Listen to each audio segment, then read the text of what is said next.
नमस्कार। World news में आज की सबसे बड़ी खबर मिडिल ईस्ट में और बिगड़े हालात की। आप जानते हैं लेबनान पर इजराइल के हमले लगातार जारी हैं, तो हिजबुल्लाह भी इजराइल पर पलटवार कर रहा है और इसी बीच हिजबुल्लाह चीफ हसन नसरल्लाह को आज सुपुर्दे खाक किया जा रहा है। पूरे मिडिल ईस्ट में मातम मनाया जा रहा है। इसी बड़ी खबर पर हम करेंगे बात, लेकिन आगे बढ़ने से पहले देखते हैं हेडलाइंस। ब्रिटेन के पूर्व प्रधानमंत्री का इजराइल पर बड़ा आरोप। ब्रिटेन के प्रधानमंत्री की जासूसी कर रहा था इजराइल। ब्रिटेन और मॉरिशस के बीच सुलझा चागोस द्वीप का विवाद। मॉरिशस को चागोस द्वीप सौंपेगा ब्रिटेन। और चलते चलते बात समुद्र में डूबे खजाने। अब विस्तार से बात आज की सबसे बड़ी खबर की। तो इजराइल कई मोर्चों पर जंग लड़ रहा है। उसकी चौतरफा घेराबंदी हो गई है। अमेरिका जरूर इजराइल के समर्थन में दिख रहा है, लेकिन लंबी होती लड़ाई ने अमेरिका को भी चिंता में डाल दिया है, खासतौर पर जब से लड़ाई में ईरान की एंट्री हुई है। तभी से पूरी दुनिया में वर्ल्ड वॉर का खौफ दिखाई दे रहा है। इस बीच इजरायली हमले में मारे गए हिजबुल्लाह चीफ हसन नसरल्लाह को आज ही दफनाया जाएगा। वहीं ईरान के supreme leader Ayatollah Ali Khamenei भी आज सुरक्षित बंकर से बाहर आए। अमेरिका ने भी इस बात का ऐलान कर दिया था कि जब नसरल्लाह को दफनाया जाएगा तो उस समय इजराइल हमले नहीं करेगा, खास तौर पर ईरान के खिलाफ तो इजराइल की तरफ से कोई एक्शन नहीं होगा। लेकिन अब तक इजराइल ने जो भी हमले किए हैं उसमें उसकी तरफ से अमेरिका की इजाजत नहीं ली गई है। हाँ, हमला करने से पहले अमेरिका को सूचना जरूर दी गई है। यानी अमेरिका इस समय बेहद असहाय दिखाई दे रहा है। वहां राष्ट्रपति चुनाव चल रहे हैं और इसी के चलते अमेरिकी सरकार इजराइल पर दबाव नहीं बना पा रही है, क्योंकि बाइडेन अगर इजराइल पर दबाव बनाते हैं तो इसका नुकसान डेमोक्रेट उम्मीदवार कमला हैरिस को उठाना पड़ सकता है। और शायद नेतन्याहू भी इस बात को जानते हैं और इसी का वो फायदा उठाने की कोशिश कर रहे हैं। लेकिन ये तय माना जा रहा है कि जब नसरल्लाह को सुपुर्दे खाक किया जाएगा तो इजराइल खामोश रहेगा।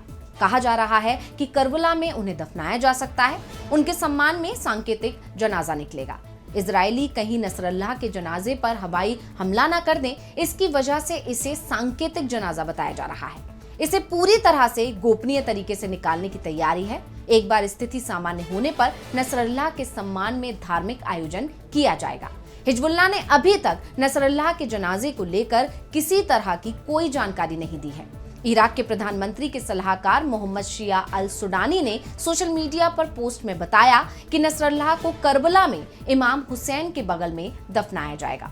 हालांकि अटकलें ये भी हैं कि उनके शव को लेबनान, इराक के करबला या फिर ईरान के नजफ में भी दफनाया जा सकता है, लेकिन इसमें करबला का नाम सबसे ऊपर माना जा रहा है। दक्षिण बगदाद के करबला में इमाम हुसैन की कब्र है। इसी जगह पर नसरल्लाह को भी दफनाया जा सकता है। नसरल्लाह की ख्याति और उनके कद को देखते हुए उन्हें करबला में दफनाने की चर्चाएं लगातार चल रही हैं। बता दें कि करबला ही वो जगह है जहां पैगंबर मोहम्मद के पोते इमाम हुसैन को दफनाया गया था।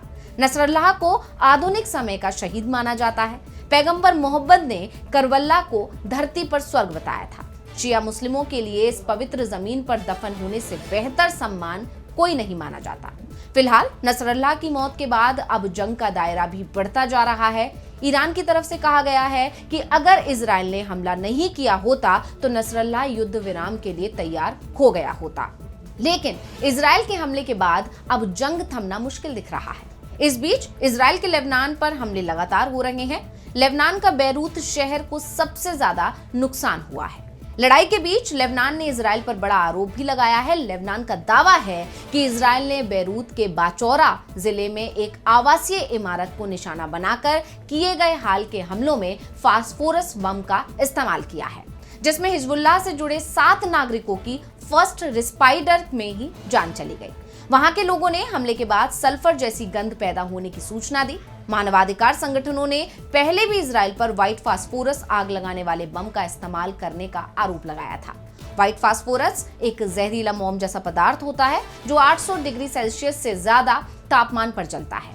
ये आमतौर पर रंगहीन सफेद या पीला होता है और इसमें लहसुन जैसी गंध होती है।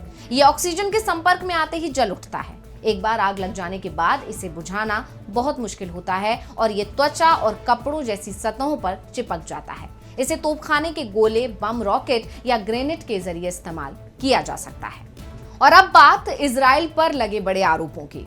मिडिल ईस्ट इस समय जंग का मैदान बन गया है। इजराइल ने लेबनान, ईरान, सीरिया और ईरान के साथ ही यमन पर भी हमले किए हैं। अब तक इस लड़ाई में पश्चिमी देश इजराइल के साथ देते हुए दिखाई दे रहे हैं, लेकिन अब एक खबर ने सभी को हैरान कर दिया, क्योंकि इजराइल के प्रधानमंत्री बेंजामिन नेतन्याहू पर ब्रिटेन के पूर्व प्रधानमंत्री ने बेहद गंभीर आरोप लगाए हैं। पूर्व ब्रिटिश प्रधानमंत्री बोरिस जॉनसन ने कहा है कि इजराइल के प्रधानमंत्री बेंजामिन नेतन्याहू ने उनके बाथरूम में सुनने वाली डिवाइस लगाई थी। जॉनसन ने ये बातें अपनी किताब अनलीस्ड में लिखी हैं। ये किताब 10 अक्टूबर को मार्केट में आएगी। द टेलीग्राफ ने इस किताब के कुछ अंश प्रकाशित किए हैं। रिपोर्ट में बताया गया है कि ये बातें बोरिस जॉनसन के लिए बहुत असहज और डरावनी थी। पूर्व पीएम जॉनसन को इस बात का डर था कि उनकी निजी बातें इजरायली अधिकारी सुन रहे हैं। किताब में उन्होंने लिखा है कि इस तरह की बातों से उनके और नेतन्याहू के बीच की दोस्ती को भी खतरा हो सकता है। ये सब कुछ उनके लिए बेहद अजीब और चिंताजनक था। जॉनसन के इस दावे के बाद सुरक्षा और गोपनीयता जैसे मुद्दों पर सवाल खड़े हो गए हैं। सवाल उठ रहे हैं कि क्या किसी भी देश को दूसरे देश के नेताओं की निजी जिंदगी में इस तरह दखलंदाजी करनी चाहिए। जॉनसन के मुताबिक ऐसे मामलों में सुरक्षा बहुत जरूरी है। जॉनसन के इस आरोप पर बेंजामिन नेतन्याहू ने सीधे तौर पर कुछ नहीं कहा। उन्होंने केवल इतना कहा कि इजराइल हमेशा अपने दोस्तों के साथ पारदर्शिता और विश्वास से काम करता है, लेकिन ये साफ नहीं है कि क्या उन्होंने इस मामले की जांच कराने का सोचा है या नहीं। नेतन्याहू की इस प्रतिक्रिया से जॉनसन के आरोपों की गंभीरता और बढ़ जाती है। और अब बात चागोस द्वीप को लेकर सुलझे विवाद की, तो चागोस द्वीप को लेकर मॉरिशस और ब्रिटेन में चल रहा विवाद अब सुलझ गया है। ब्रिटेन हिंद महासागर में स्थित सामरिक रूप से महत्वपूर्ण चागोस द्वीप समूह को मॉरिशस को सौंपने पर सहमत हो गया है। आपको बता दें कि इस द्वीप को लेकर दोनों देशों के बीच 50 सालों से विवाद चल रहा था। हिंदुस्तान ने इस विवाद में खुलकर मॉरिशस का साथ दिया था। ब्रिटेन चागोस द्वीप भले ही मॉरिशस को सौंप रहा है, लेकिन डिएगो गार्सिया पर स्थित यूके अमेरिकी सैन्य अड्डे का इस्तेमाल करना वो जारी रखेगा। बता दें कि ब्रिटेन अमेरिका के साथ मिलकर चागोस के डिएगो गार्सिया द्वीप पर सैन्य अड्डे का संचालन करता है, जो कि हिंद महासागर में उसे रणनीतिक बढ़त दिलाता है।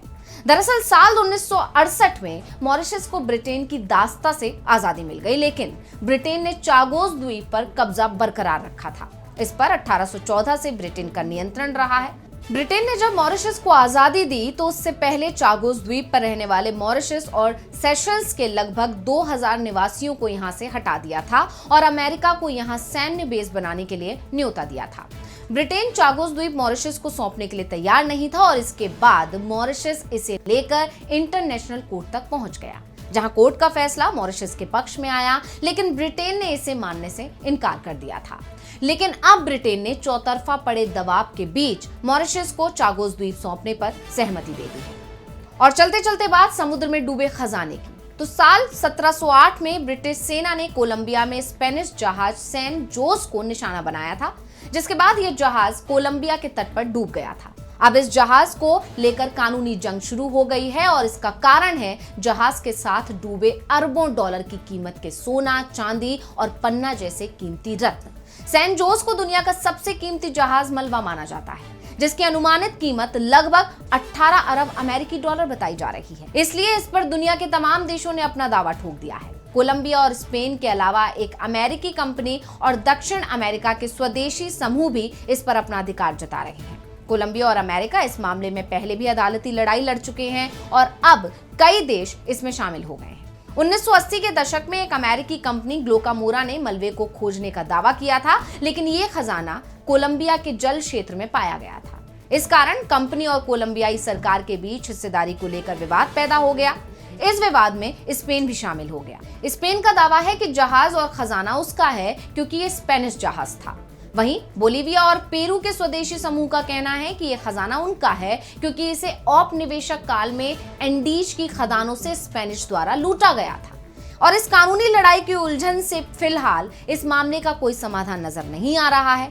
वहीं इस खजाने को लेकर कोलंबिया सरकार का कहना है कि वो इसे एक संग्रहालय में रखना चाहती है, जबकि कई लोगों का मानना है कि मलबे को वहीं छोड़ देना चाहिए जहां ये है। समुद्री इतिहासकारों का कहना है कि जहाज के साथ 600 लोग डूबे थे, इसलिए इसे एक समुद्री कब्रिस्तान मानकर सम्मान दिया जाना चाहिए।